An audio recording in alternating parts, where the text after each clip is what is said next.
Most businesses build their brand messaging around themselves. Now, you may well be one of them because I used to be one of them, where the messaging is all about me and my story. It's all about my logo and my history. And if I'm honest, when I see it these days on people's websites, it really, really winds me up. And it's not just me that it winds up, because the truth is your customers, well, they get wound up by it as well. They could care less about all of that sort of stuff. Now, I realize the importance of this distinction because we had to figure it out for our own e-commerce business, right? And when we did, it completely changed the way our customers talked about us. We went from being just another online shop to being something they genuinely connected with. So in this episode of the e-commerce podcast, we're going to look at what I like to call the story overlap, which is this intersection where your story meets your customer's story. Because really, that's the only place your marketing is actually going to work. Hello and welcome to the e-commerce podcast. My name is Matt Edmundson and it is great to be with you. Now, last time when I did a solo episode, we talked about something called narrative binding. The episode, I think, was product copy that actually converts. A very, very clickbaity title, I know. But it worked, right? We talked about product descriptions that stick in people's minds, this whole idea of narrative binding. We looked at an example of a fountain pen where the standard copy was informative and accurate and completely and utterly forgettable, right? And then we looked at a version we created using the ideas of narrative binding, and in that we made the customer the protagonist of the story, right? And I know this particular episode was popular with you guys because I get to see the downloads, and I get to see the downloads of the freebie as well. And within just a few days, it was our most downloaded freebie ever, which I think is quite extraordinary. So I'm glad you enjoyed it. And the key principle to narrative binding, if you remember, if you listened to the episode, was something called causal sequencing. And honestly, I mentioned this before, I'm not making these names up, narrative binding and causal sequencing, they're real. But causal sequencing is where a feature leads to a benefit, which leads to an outcome. That's a sequence, feature, benefit, outcome. And the way of creating product copy with that in works because it's speaking the customer's language, right? It's telling the customer's story. It's operating in what I call the story overlap, this overlap between our story and our customer's story. And the more you understand this principle, the more you're going to see that it doesn't just apply to product descriptions, it's actually going to apply to your whole website. Hence the reason we are doing an entire episode about the whole thing. So what I want you to do, if it's safe to do so, obviously, is picture in your mind a Venn diagram, okay? So a Venn diagram is where you have two circles that overlap. The one circle, the circle on the left, is your story. That's all of your story. That contains all the elements of your story, all the bits that you find fascinating. Who you are, who you stand for, why you do what you do. It is all in there because that is your story. Okay. The other circle, though, well, that's your customer's story. That's the story about why they do what they want to do. It talks about their needs, their desires, their problems. It's the movie they're playing in their head when they come to your website.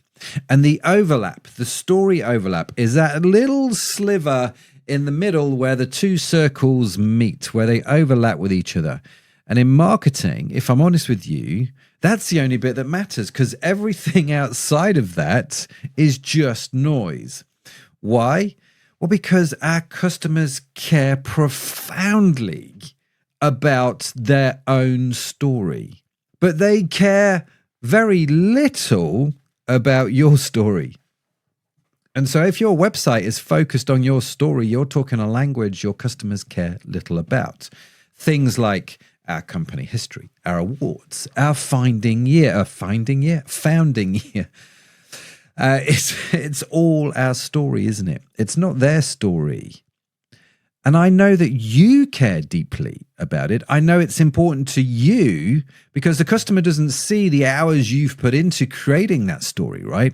And I'm not diminishing it in any way. I'm not saying that it doesn't matter, but I am saying that I think to be successful online and in e-commerce, I think that means we have to come to this sort of painful place of realization that your customer just doesn't really care that much about your story because they're too focused on their own story. And the goal then of all our brand messaging, on our product copy, our homepage, our about page, our packaging, our in-store experience, if we have one, all of that needs to really operate in this story overlap, okay? This overlap where it's not just about your customer, it's not just about you, it's this overlap where it matters deeply to both parties concerned, because there we can do some really interesting things. Now, let me show you what this looks like in the real world, right? And I want you to try an exercise with me. Again, if you can, if it's safe to do so. If it's not, don't do it. But I've done this with people literally all over the world, and it's quite a fun exercise, okay? I want you to go to Google, and I want you to type the phrase accountants near me. Now, pick any natural organic result that comes up. It tends to work better with the first 1, 2, 3 organic results. I think it's important. Now, I did this again just a few days ago when I was preparing for this episode, just to make sure it's all still real and relevant. And the first organic site that came up was for a company called Jonathan Ford & Co. Now, I want to be clear. I'm not picking on Jonathan Ford specifically. They're probably lovely accountants, but their website is textbook example of something just about most businesses do without even realizing it. They have done it beautifully and highlighted my points very well. But you find yours, right? Pull up a homepage. I did it with Jonathan Ford, and the page started with the text, "Welcome to Jonathan Ford & Co." Right? So right from the very first line of text, they have made this all about them. Now, sure, they said the word welcome. That's very kind of them, that welcome. But most of that line is their company name in huge text, right? And you add in the accreditation badges, the Zero Gold Partner, the ICAEW, which is the Institute of it's maybe Chartered Accountants of England and Wales. Sorry, I'm just this has amused me. I have a degree in accounting. That's why I pick on accountants. I consider myself a lucky escapee from Chanted. That's going to stick with me all day. Anyway, the ICAEW. Now, these are all back contract, Matt. These are all credibility signals, but they're positioned, when you think about them, as look at us, look at what we've earned, look at what we've done, rather than here's what this means for you. Now, it's implied, possibly, we're qualified, we're a member of the Chartered Accountants, so we follow a code of conduct which protects you, but that's not obvious, is it? And the service cards frame everything through the firm's expertise, right? And the copy is full of we language. We save you time. We're one of the friendliest firms of accountants on the planet, which I think is a really interesting thing to claim. And maybe they didn't say on the planet. Maybe that's just me adding lib. But do you know what I mean? It's an interesting thing to say. We are the friendliest firm of accountants. Our aims are pretty simple. It's all we, ours, us, ours. And if I'm honest, whilst I'm making fun of their website slightly, it is actually one of the better accountant websites that I've seen. So they are doing actually quite a good job compared to some of them. It's just really fascinating. If you have time and you have the homepage up, count the amount of times on that homepage you see the word we, our, and us, right? And then count how many times they use the word you or your. Now, if I do this for Jonathan Ford, the ratio was 2.6 to 1 in favor of brand language. In other words, for every time they mentioned themselves, every time they mentioned the customer, they mentioned themselves 2.5 times more, right? Everything on that homepage is, in essence, from their circle of the Venn diagram. Very little was from the overlap. Very little was from the customer circle, and that is just almost entirely empty from their website.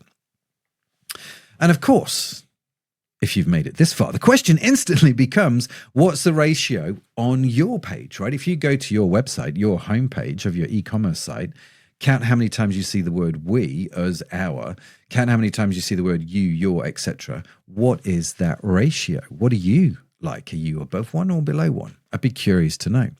Now, as I've said, I've done this exercise with people all over the world. I remember several occasions, actually, some really interesting things happening as I walked through each point. We had the accountant's site up, had the big logo, the self-referential copy, and it was great. And you can see people's faces changing. One guy especially was like, it was like, oh, bleepity bleep, bleep, bleep. I'm doing the bleep because I know sometimes people listen to this in the car with children. Hello, children. But I could see his face literally changed in front of me. He was having one of those oh no moments because his own website did exactly the same thing. And having, like I say, done this a fair few times now, there's always someone in the room having that moment. And in fact, I'll never forget one time I was in the beautiful part of New Zealand, actually. It was a beautiful setting and this incredible hotel. We were talking about it. We pulled up an accountant's website, right? And you can picture this in your mind. Top left of that website was the logo from that accounting company. And it was a huge logo. It took quite a bit of the screen, if I'm honest with you. And then we went into the hero, which was carousel images, and they were beautifully shot images, but guess what they were images of? The first photo was a picture of the outside of their building, and guess what was on their building massively? Yes, you've got it right, their logos. We had, I guess they just had their logo redone. They were very proud of it, but it was, you had it on the top left, and then you had a big picture of their building with a big picture of their logo as the hero image. I mean, that was a bit OTT, but it was a carousel. So then you let it slide to the next image. And guess what that was? That was a picture of their business card, which was predominantly their logo, right? I am not making this up. I genuinely am not. And there was like 3 or 4 photos, the business cards, stationery, all of things that they'd got their new logo on. And then all of the copy was about them underneath, established in 1972 and all that sort of nonsense. And I was just like, this is brilliant. I wish I'd bookmarked it because I can't remember which side it was. And I'm curious to see if it's still the same. And I've always remembered that because it's so into themselves thinking, isn't it? They didn't do that because they're trying to turn people off. They did that because they're proud of their new branding. They probably spent a lot of money on it. They were proud of it. And they actually thought this is probably going to help us win customers. They didn't put it on their website thinking, well, this is going to turn people off, is it? A shiny new logo. But it does not speak the customer's language, right? You will have been sites like this yourself. And like I say, I pick on accountants because it was my degree. And I apologize to all the accountants out there. It's just an easy target. I'm very sorry. Now, the interesting thing, right, when you look at this, if you go to a website of a more established brand, the more established their brand is, the smaller their logo gets. Go and have a look at Apple's website. Their logo's tiny. Same on Nike's, right? Or Nike, depending on how you pronounce it. Because they've realized quite quickly that this is not about them. Now, contrast this with my own first website, which was ironically for my accounting and bookkeeping company. This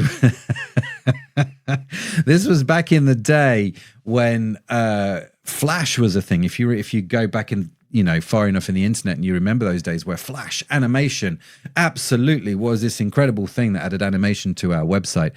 And so my homepage was literally, I shouldn't admit this, should I? It was literally my company logo spinning around. It was 2 halves of the logo coming together and then spinning around. That was it. That was the homepage. And it's like, I thought that would just wow people over because I thought it was amazing. I thought technically it was great spinning logos. It was trendy. It was like everything, right? I thought it was the height of sophistication.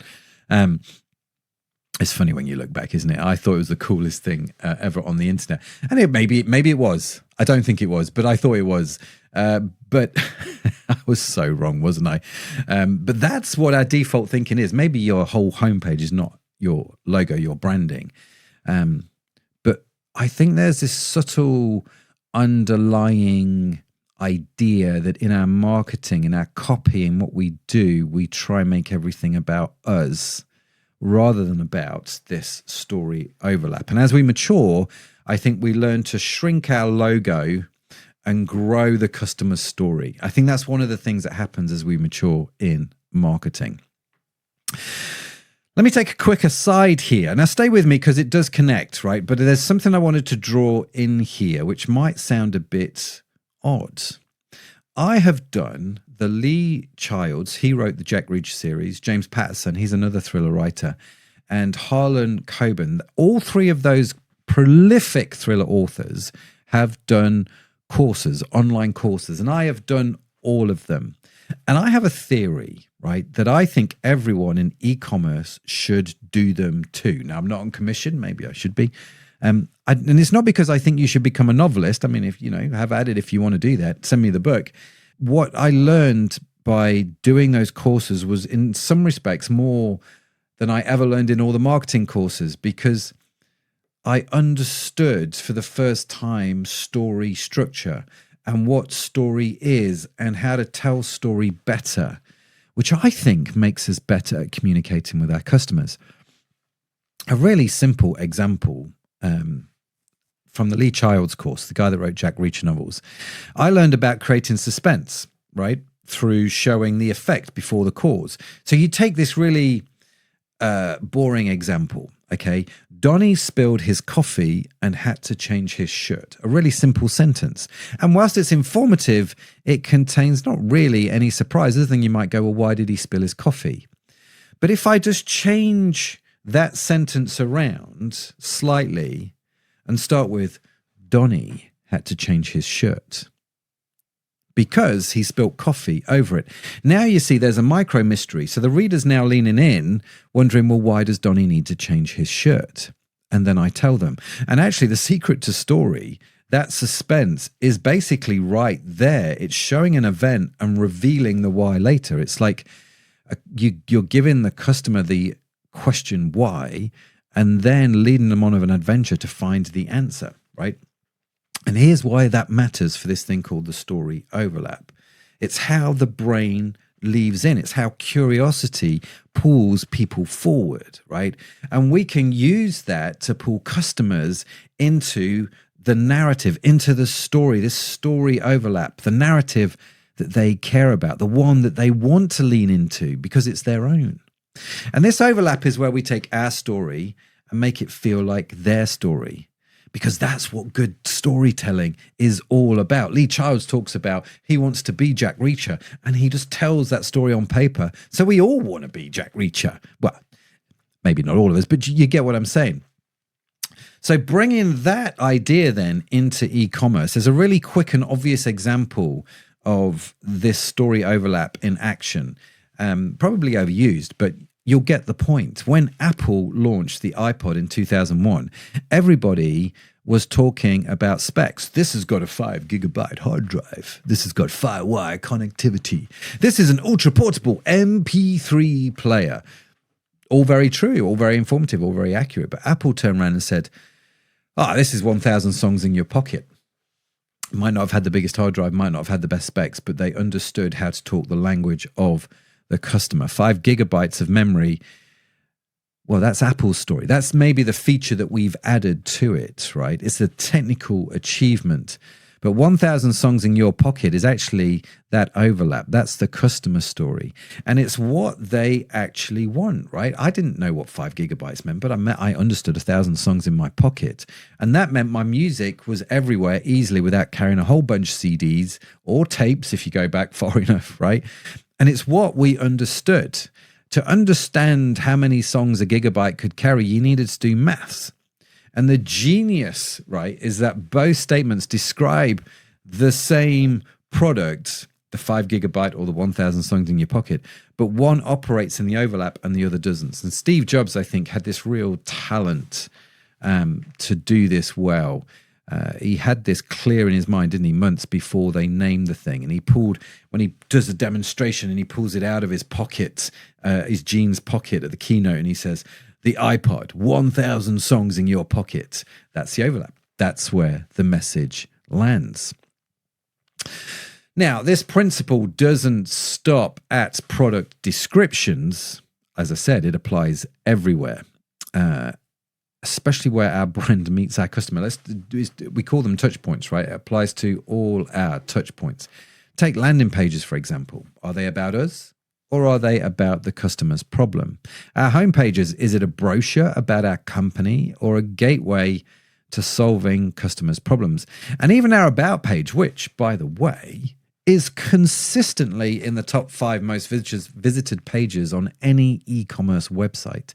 Even that should ultimately be about the customer. We use phrases like, we exist because ... right?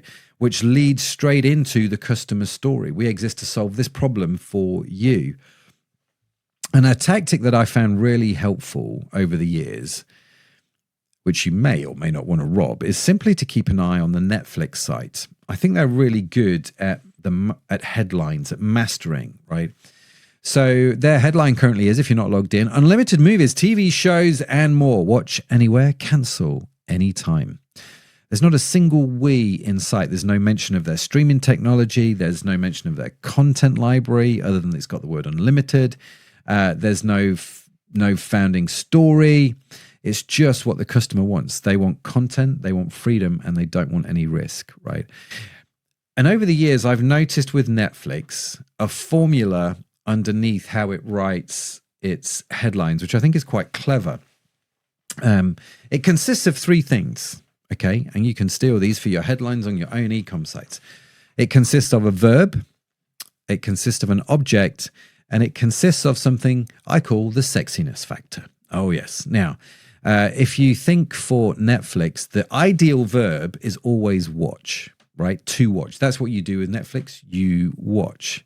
The object is movies and TV shows. That's what I get to watch, right? That's the object. But phrases like unlimited, anywhere, anytime, well, that's the sexiness factor. That's what makes it really interesting, right? That's the formula. And the cool thing about that formula is it operates entirely inside the story overlap, which is why it works. And this isn't just for big brands as well. We see this all the time. There's a small denim company in Wales. They come up on my Instagram feed every now and again. I've noticed them. They just make handmade jeans. We make the best jeans, not the most jeans. And it's sort of, they talk in this language of the customer story about craft and reviving traditions and something that's made with care that actually lasts. Because that sits in the intersection, doesn't it? It's not about them. It's not about their craftsmen. It's about me buying something of quality. And that's how you tell the story. So the question is, could we describe what we offer with that Netflix formula? What would it look like for our brand? Yeah. So every touch point where our brand meets our customer is an opportunity to operate in this overlap or miss it entirely. Like I said, right? This is the option that we have. And when I started out at Jersey Beauty Company, we shipped everything out in Jiffy bags, going back a long time. Okay. And we did that because everybody else did that. One top tip, if you haven't done it already, go and buy whatever products you sell from all your competitors' websites, your main competitors. Go buy it from them. Check out their website, check out the checkout process. How's it delivered? What couriers do they use? What boxes or bags, or how does it come? How's it delivered? How do you feel about that? Does it reflect what you do? All these kind of things, right? And we did that. We bought a bunch of stuff and everyone was shipping them in Jiffy bags. So let's ship everything out in Jiffy bags because that's the tried and true method. It was quick and it was cheap. Excuse me. It was the standard operating procedure. And we started getting feedback from customers about damaged outer boxes. Now, you got to think these are beauty products. The beauty products sit in a cardboard box, and the cardboard box was set in the Jiffy bag. And the customers were starting to feel disappointed before they'd even opened the product because the packaging, the outer packaging, had got damaged in these envelopes. Now, at first, I was literally like, dude, just get over it, because you're taking the beauty product out of that box and that box is going in the trash, in the bin, like 2 seconds later, right? It's just something you would literally throw away. And at first I didn't quite understand why they were complaining about that. But then I realized, because when I go to the supermarket, right, if I'm buying a tin of beans, I'm not buying the tin of beans that's been dented. I'm just not. It's the same reason that supermarkets throw around 50 million tons of perfectly good produce in the trash every year. And that's in Europe alone, right? Every year. And they do that because it doesn't look right. And there's actually a name in marketing psychology for this. I think it was Louis Cheskin who called it sensation transference. These names, I just love them. Sensation transference. This is where people transfer their feelings about the packaging onto the product itself. And he proved this with 7-Up, right? Which is, he did some experiments. Same drink, different colored can, and people actually thought the flavor changed because the color of the can had changed. The packaging is the product in the customer's mind. And so I had to get over myself and stop applying what I thought was sensible logic, because it's not, right? And so to stop the damaged outer boxes, we switched, I don't know what's going on with my speech today. We switched to shipping products out in strong brown boxes. And this resolved the problem. So when you got the products, the outer box had protected the product boxes on the inside, so they never came damaged. You still threw them away a few seconds later, but there wasn't that transference onto the product itself because of damaged packaging. Okay. But then we had this insight, which I've talked about before on the show, which changed everything. Again, our customers weren't buying beauty products. Again, we needed to understand their story. Okay. What was their story when buying our product? Well, they were buying a gift for themselves, a treat. It was their special thing, if you like. And once we understood that, we had our story overlap. Not one person was thinking to themselves, I need 200 milliliters of a moisturizer, because that's not how their brains were wired, right? They were thinking, I deserve something nice today. I want something nice for my skin that's going to make my skin look and feel great. And that insight changed how we did everything at the company, including the packaging. So we started to wrap the order in tissue paper so that the unboxing felt like you were unwrapping a gift. We added popcorn packaging material, actual, popcorn itself, not just little bits of polystyrene and all that sort of stuff, but popcorn itself, because it was biodegradable, it was fun, it was sustainable. And customers love that. They started posting about that on social media. And actually, research shows that customers who have a positive unboxing experience are 50% more likely. I want you to really understand that number. They are 50% more likely to do a repeat purchase if the unboxing experience was positive, right? That's insane. And about 40% of them will share it on social media if the packaging feels special. Remember that whole transference thing, right? Our packaging had to become remarkable in the sort of Seth Godin sense. It had to become something worth remarking about. And then we went deeper. We knew our customers were being bombarded by thousands of manipulated beauty images every day, right? Estimates range, check this out, that you will see between 4,000 and 10,000 marketing messages a day. A day, ladies and gentlemen. That is nuts. Now, we may only consciously notice about 100 of them, but the beauty industry specifically, when you looked at these messages, I thought that they were relentless and they were all saying the same thing. And I was in this industry, and the message that you perpetually received from beauty was, you are not good enough. You are ugly and you need this product to make you beautiful. In essence, right? Give somebody a headache and sell them the aspirin. And that's what we did in the beauty industry. So we had a salon at the time, a beauty salon, right? And I asked the staff to bring from that salon. I just got annoyed with it one day. And I asked the staff to bring all the pictures we were using in the salon, right? The posters, the magazines, everything, the marketing material, everything that had an image of a person on, usually a lady. And then I said, listen, let's keep any photograph, any poster, any image that is not digitally manipulated or enhanced in any way. I'm not talking about brightening or any of that sort of stuff. I'm talking about an image where skin wasn't perfectly smooth, where eyes weren't maybe widened slightly. Do you know what I mean? All that sort of stuff people do to digitally alter images, the filters that everyone is so quick to add to them. And you know what? By the time we'd understood what it was we wanted to throw away, we wanted actually natural, organic photographs. Do you know how many we kept from a beauty salon out of all the hundreds we took down? Not a single one. Not one genuine, unaltered image of a real person was in our entire salon. So we threw them all away, and we replaced the magazines with Time photo books. Time do these books where they just show portraits of people from all over the world, from all different cultures and tribes and skin tones, and they're just beautiful. And so we just replaced them with those, and the customer feedback was immediate, right? There was something different about this place now, they would say, something like that. We didn't tell them what we do.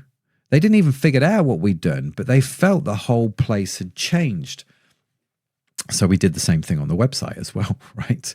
We took all of this out because it was important. It was important to me. So from my story's point of view, the reason why this was important to me was because I have a daughter, and I understand my role as a dad was to teach her what beauty really is, not to tell her that she wasn't beautiful, not to tell her that she wasn't good enough. So there was a personal mission, I suppose, from me in all of this, because my daughter was young at the time. But also I understood that from a customer's point of view, I don't think they wanted to be told it either. And this was our overlap, and this was our mission, and this is where we hit. So we understood that customers wanted to actually treat themselves and take care of their beauty, but they didn't want to be constantly told that they weren't beautiful and that they weren't good enough. And so we didn't tell them that. And that was our story overlap. Everything we built, the packaging, the imagery, the messaging, the salon experience, everything then came out of that intersection, and it had a huge impact. So what about you? How do you actually find your overlap? I think it comes down to 3 simple steps. Okay. Step number 1, you're going to define your brand story in 1 paragraph. And I don't mean your history or your awards. I mean your why. Why does your company exist? Why do you believe what you're fighting for? And use emotive language, not corporate speak. Don't use the word integrity. Tell me what it means to you, right? Don't say increasing shareholder value. Use something real. I liked the phrase. We came ultimately up with the phrase "happy, remarkable you." We just loved this. We were about enriching people's lives, telling people that they were remarkable. It was a really good mission we could all get behind. And of course, if you're sitting there thinking, Matt, I can't even articulate my brand story yet, that's completely fine. We've all been there. Let's be real, right? And it might be easier to start with step 2 and see what comes out of that. Okay. Step 2 is your customer reviews. We're going to look at customer reviews and a few other bits and bobs. Bits and bobs is the technical term for it as well. So maybe doing that first is going to help you. So let's look at step 2. Map your customer's story. Okay. And there are a few ways to do this. One exercise I love is to do what I call image buckets, which is where you're going to gather 15 to 20 images that visually represent your ideal customer's world, right? I do this in Keynote. You can use whatever piece of software you like.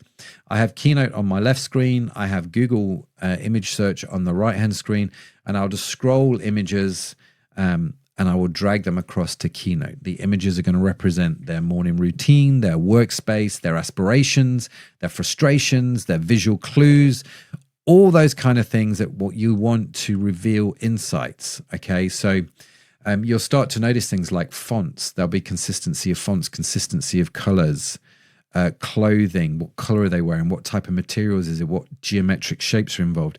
You're starting to pick up on all these subtle cues, because if I'm doing a website aiming at someone in their 20s, it's going to look different to someone aiming in their 40s. I don't necessarily need a big brand agency to help me do that. I just literally need half an hour with Keynote and Google Images, and I can pick out from those images everything that I need. And it might feel a little bit abstract, but it's a really worthwhile exercise to do. The other thing you can do is a review mining exercise. And I quite like this. And this is super concrete, right? This is where you just literally go and copy all of your customer reviews on a product or about you as a company. You're going to want a mix of 5-star or 3-star or 1-star reviews. And you're going to look for why people buy, not just what they buy, but you want to look at why they buy. You want to understand what words they use, what emotions come through. What do they mention that maybe you didn't expect? What phrases? These are all wonderful things, because that's your overlap language. That's all the stuff that you can use, the stuff that they say that connects with what you're wanting to do. Well, that's gold right there, because it bridges your story and theirs. And so, like I say, with Jersey, the insight about buying a gift for themselves came from understanding the motivations from the reviews. We did this review mining exercise, and this was where that whole idea came from. We weren't guessing. We were just reviewing the reviews, if that makes sense. Reviewingthereviews.com. You can sign up to that service. Anyway, the good news is, of course, AI can make really short work of this now. You can just literally copy all of this into AI and give it to you. And I'll talk about this month's freebie with the prompts in just a second, which is going to help you even more do this. So once you've done that, step number 3 is find and articulate the overlap. So for me, I just literally draw a Venn diagram. Okay, so my story on one side, the customer story on the other side, put in those things, and then understanding what the intersection is all about. What do you believe that your customer also believes? What do you care about that your customer also cares about? So with Jersey, it was obvious, right? I cared about authentic beauty. They cared about authentic beauty. We were both rejecting manipulated images. Maybe I had the ability to see those more, and maybe I had the responsibility to get rid of those more. Both of us believed people were remarkable and should be celebrated, not downtrodden, right? And so we wrote that overlap in a single sentence, and it became the very foundation of what we created. And it was that phrase I mentioned, happy, remarkable you. And it was a wonderful thing. So they're the 3 things you do: your story, customer story, and what's the overlap. And of course, this is a solo episode, so you should be getting used to this by now if you're regular to the show. And of course, if you're not, you're new to the show, very warm welcome to you. When I do these solo episodes and I'm not talking to a guest, I like to give you a workbook. Yes, I do, because I should probably stop calling them workbooks. Thinking about it, it's not really great language for you, is it? Maybe I should call it profit-enhancing exercises. Also, I'm just losing it now.